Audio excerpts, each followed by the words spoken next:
saya dikeroyok, diancam, disiksa, disuntut api rokok, dan hingga ditelanjangi. Bocorkan dugaan pungli.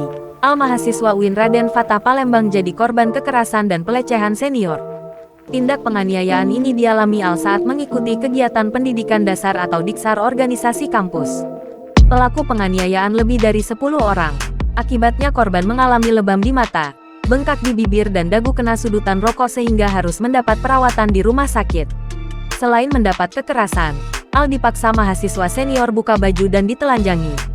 ZR 21 kakak kandung korban, Senin tanggal 3 Oktober tahun 2022 mengatakan, adiknya bukanlah mahasiswa baru, saat ini mahasiswa semester 3 jurusan ilmu perpustakaan. Adapun saat kegiatan diksar, Al bertugas sebagai panitia konsumsi. Kata ZR, adiknya mengalami kekerasan oleh sesama panitia setelah membocorkan dugaan pungli yang terjadi dalam diksar tersebut. Peserta diksar dimintai biaya Rp300.000, termasuk untuk kebutuhan konsumsi. Tapi nyatanya setiap peserta masih diminta sembako. Al kemudian membocorkan rahasia itu ke teman-temannya. Rupanya ketahuan oleh orang-orang sesama organisasi sehingga mendapat perlakukan kekerasan. ZR mengatakan, keluarga juga sudah melakukan visum untuk memperkuat bukti adanya tindak kekerasan. Keluarga sangat berharap adanya ketegasan dari pihak kampus kepada pelaku kekerasan terhadap adiknya.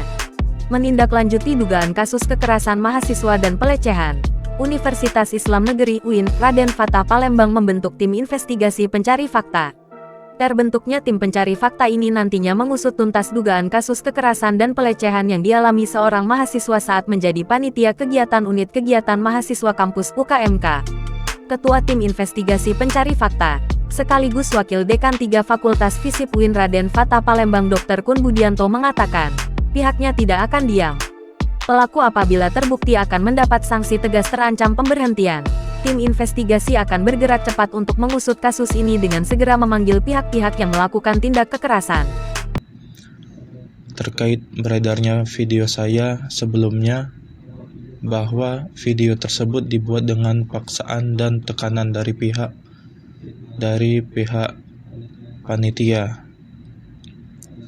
Oleh sebab itu, saya meminta keadilan pada pihak yang berwenang. Sekian. Jangan lupa subscribe, share, komen, dan like ya.